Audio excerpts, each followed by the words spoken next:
Welcome back our new blog. काफी सुंदर होने वाला है क्योंकि यहाँ भाई साहब देखिए हमारे 14 नवंबर बाल दिवस के अवसर पर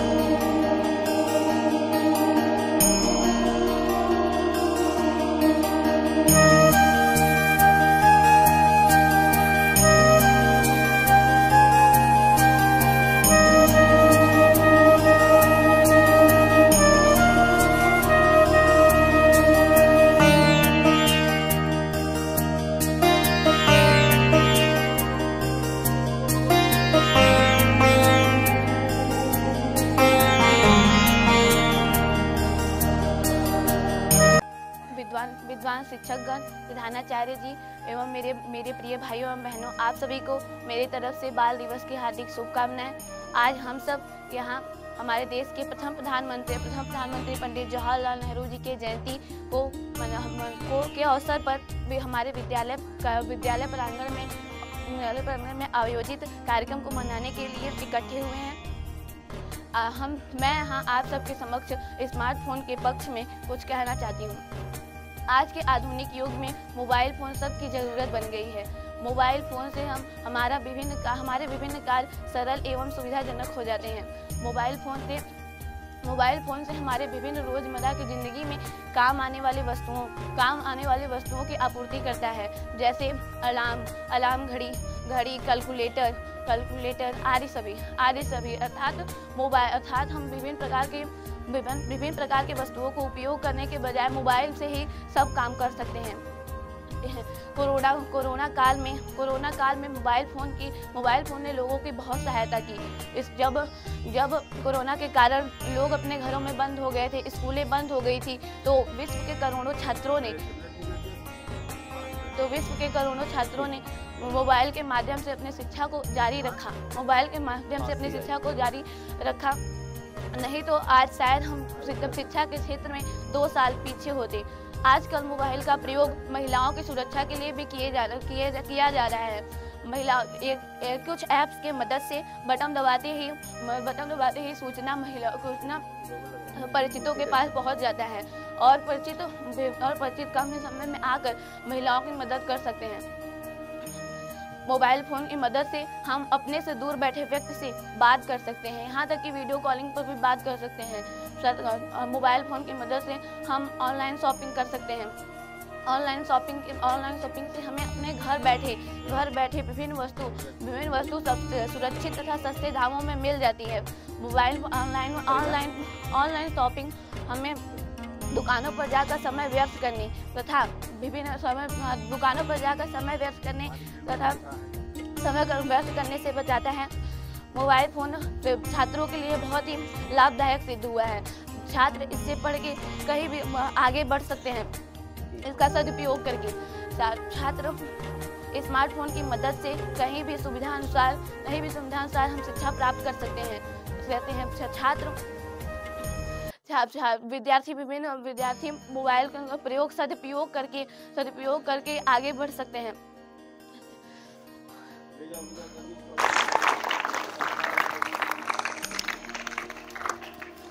दिया कक्षा 9।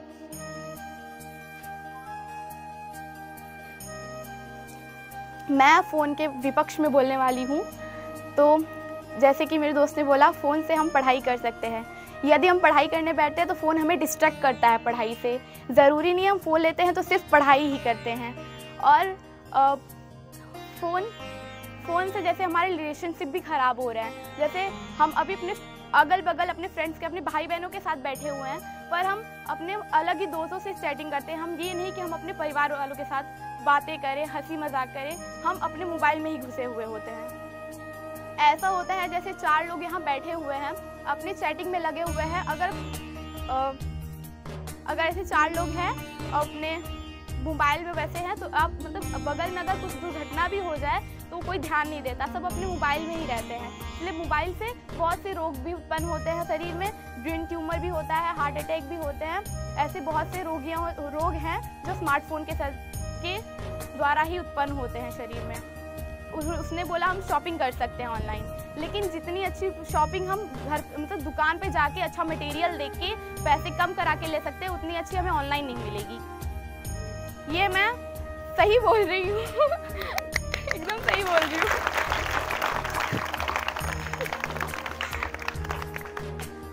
जैसे कि मोबाइल से लड़कियां फ़ोन ली होती हैं, तो गलत लोग के पास उसका नंबर चला जाता है तो मोबाइल ट्रैक कर सकता है कोई भी।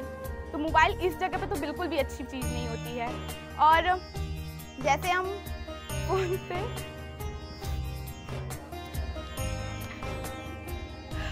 ऑनलाइन क्लासेस की वजह से भी कोई इतनी अच्छी तरह नहीं पढ़ पाता जो ऑनलाइन मतलब जो टीचर बुला कर पढ़ाते। और फूड, जैसे हम लोग ऑनलाइन फूड ऑर्डर करते हैं, फूड तो वैसे ऑनलाइन ऑर्डर करना ही नहीं चाहिए, पता नहीं कैसे किस तरह से बनाया गया होता है। उससे अच्छा तो हम अपने घर पे बना के खा सकते हैं। Oh my God. हम लोग आपस में तो मोबाइल से जुड़ जा रहे हैं, लेकिन फिजिकली देखा जाए तो मोबाइल आने से हमारे रिलेशनशिप खराब हो रहे हैं। और मोबाइल के ज़्यादा यूज से बढ़ते हुए नेटवर्क के क्षेत्र से प्रकृति को बहुत नुकसान हो रहा है। इसको बचाने के लिए हमें मोबाइल का कम उपयोग करना चाहिए। ब्लैकमेलिंग बहुत ज़्यादा हो रही है, इससे सबसे ज़्यादा प्रॉब्लम लड़कियों को होती है, जिससे बहुत परेशानी होती है उनको।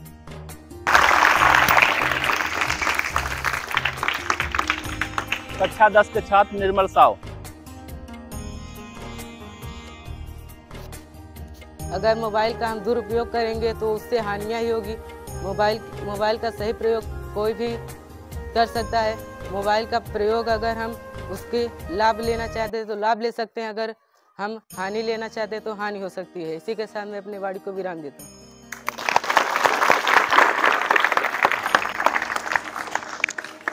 गौरव, कक्षा 9।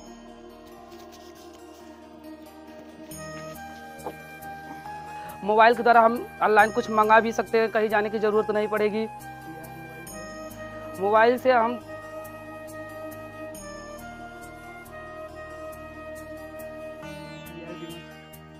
मोबाइल के द्वारा हम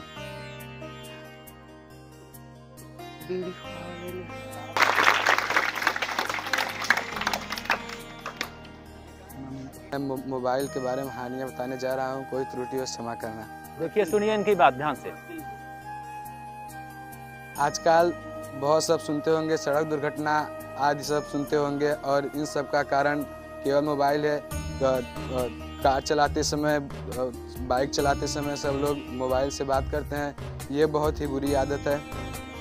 और मोबाइल की जो लाइट होती है उससे हमें कैटरेक्ट जैसी बीमारियां होती हैं। और आजकल युवा वर्ग के लोग अब गाने अपने ईयरफोन से गाने सुनते हैं, उनके सुनने की शक्ति बहुत कमज़ोर होती जा रही है। और मोबाइल जेब में रखने से मैट्रिक जैसी बीमारियां होती हैं। स्मार्टफोन से हानियां बताने जा रहे हैं। पहला, स्मार्टफोन का अधिक प्रयोग करने से मनुष्य में अनिद्रा रोग हो जाता है, जिसके कारण व्यक्तियों में दिमागी रोग हो जाता है। और स्मार्टफोन का अधिक प्रयोग करने से व्यक्तियों में तनाव और उलझन, डिप्रेशन आदि हो जाते हैं, जिसके कारण हमारा पठन पाठन पे अधिक प्रभावित होता है। और स्मार्टफोन का अधिक प्रयोग करने से हम भाई और बहनों का समय अनावश्यक व्यतीत हो जाता है, जिसके कारण हमारा पठन पाठन प्रभावित होता है। लगभग 95% छात्र छात्राएं स्मार्टफोन का प्रयोग करते हैं। मैं दावे के साथ कह सकती हूँ कि 80% छात्र छात्राएं स्मार्टफोन का प्रयोग गाने सुनने में और मूवी देखने में, इंस्टाग्राम चलाने में, फेसबुक चलाने में और गेम खेलने में और अपने दोस्तों के साथ चैट और बातें करने में इसका प्रयोग करते हैं, जिसके कारण हमारा पठन पाठन भी प्रभावित होता है। और मैं दावे के साथ कह सकती हूँ कि आज के वर्तमान समय में 30 से 40% रोग स्मार्टफोन के कारण ही हो रहे हैं, जैसे कि ब्रेन हैमरेज, हार्ट अटैक और कैंसर आदि बीमारियां। ये सब स्मार्टफोन के कारण हो रही हैं, जिसका कारण है इनसे निकलने वाली विभिन्न प्रकार की तरंगे हैं। बस मैं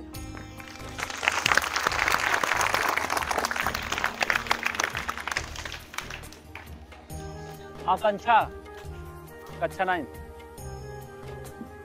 कच्छ में बोलेंगे यार। अंतिम प्रतिभागी है विजय कुमार। सबसे पहले नंबर 1 हानि यह है कि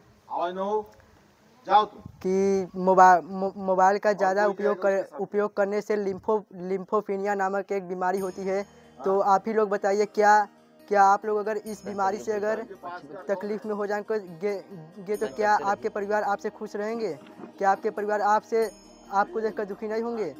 मोबाइल विभाग किया, रंगोली की इतनी अच्छी अच्छी कृतियाँ देखने को मिली कि हम लोग तो एकदम दंग रह गए कि ऐसा हमारे यहाँ के बच्चे, इस विद्यालय के बच्चे कर सकते हैं। निश्चित रूप से सारे बच्चे जितने लोग आए हैं सब लोग बधाई के पात्र हैं, लेकिन जिन लोगों ने इन कृतियों को उभारा है वो सब निश्चित रूप से बधाई के पात्र हैं। ईश्वर उनका भविष्य अच्छा करे, वो आगे जाएं, ऐसे ही प्रगति करते रहें।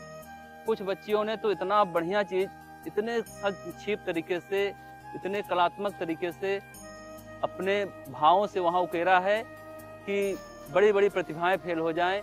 ऐसा लगता है जैसे चांद तारे हमारे प्रांगण में उतर गए हैं, इतना अच्छा लग रहा था। और साथ ही साथ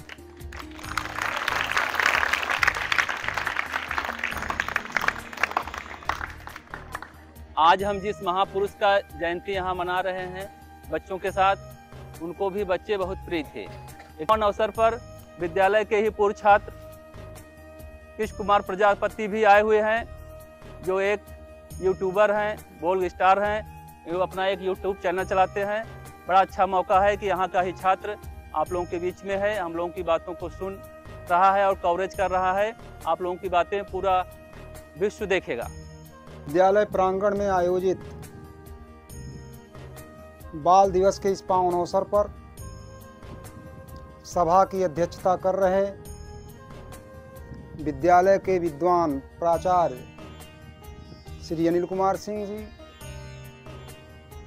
श्री राजकुमार जी, समस्त शिक्षक एवं शिक्षिका एवं शिक्षकेतर कर्मचारीगण,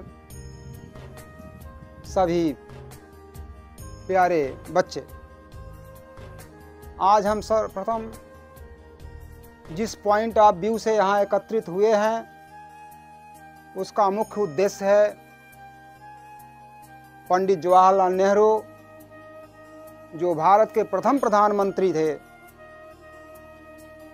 उनके जन्मदिन के इस पावन अवसर पर इस जयंती के माध्यम से हम सभी यहाँ उपस्थित होकर उनको अपनी दिल की गहराई से सच्ची श्रद्धांजलि भी अर्पित करेंगे। जैसा कि हम जानते हैं 14 नवंबर 1889 को इनका जन्म हुआ था और जब भारत स्वतंत्र हुआ इन्हें प्रथम प्रधानमंत्री के रूप में चुना गया। जब इनकी मृत्यु 1967 में हो गई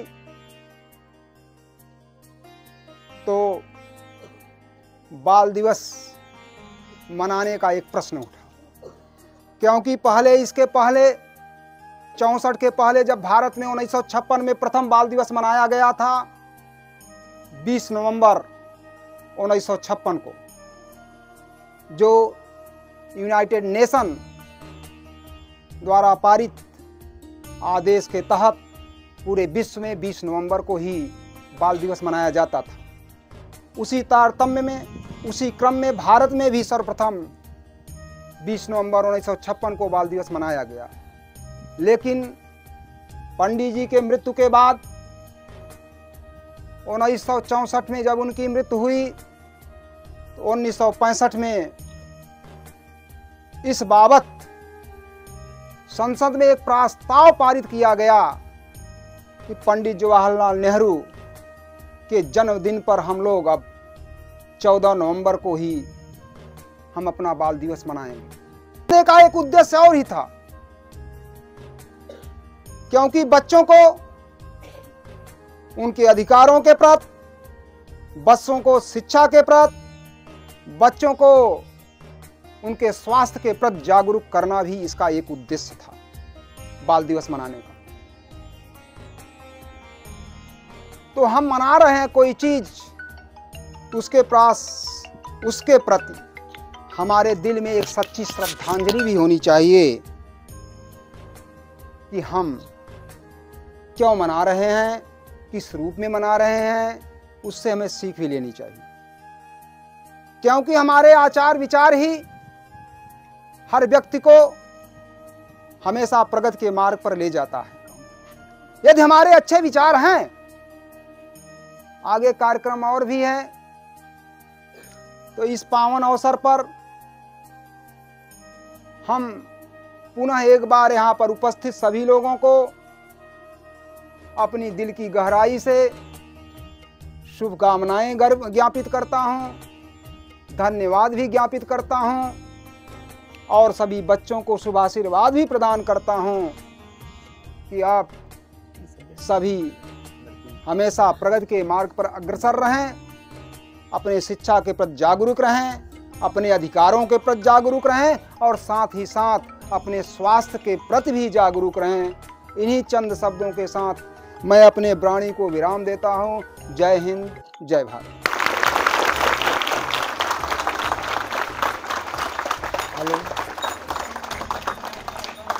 वाद विवाद का जो अंतिम में कार्यक्रम हुआ है बड़ा ही रोचक रहा।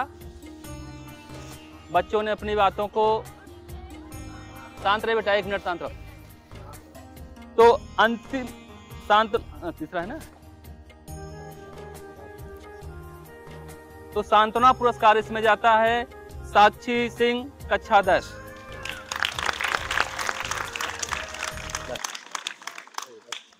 हम चाहेंगे विद्यालय के विद्वान अध्यापक पृथ्वीराज सिंह आए और जो है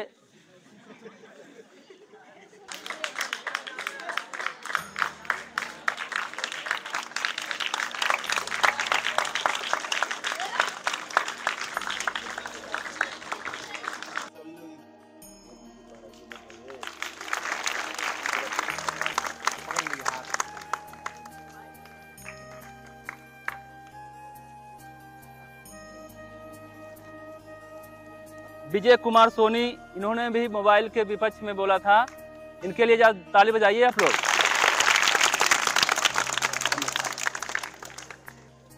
विद्यालय के वरिष्ठ जो है लिपिक श्री धर्मेंद्र त्रिपाठी जी से आग्रह करेंगे।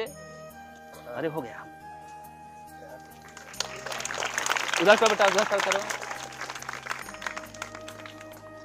प्रथम पुरस्कार कक्षा 9th की ऐसी छात्रा जिसने अपना नाम भी नहीं लिखा रहा, आकांक्षा पांडे को जाता है। इन्होंने पक्ष में बोला, बहुत ही अच्छा बोला इन्होंने। और आप अरे नहीं आप बचे, आप चलिए, हम ही से दिला रहे हैं, तो हमने इनका नाम लिख दिया था।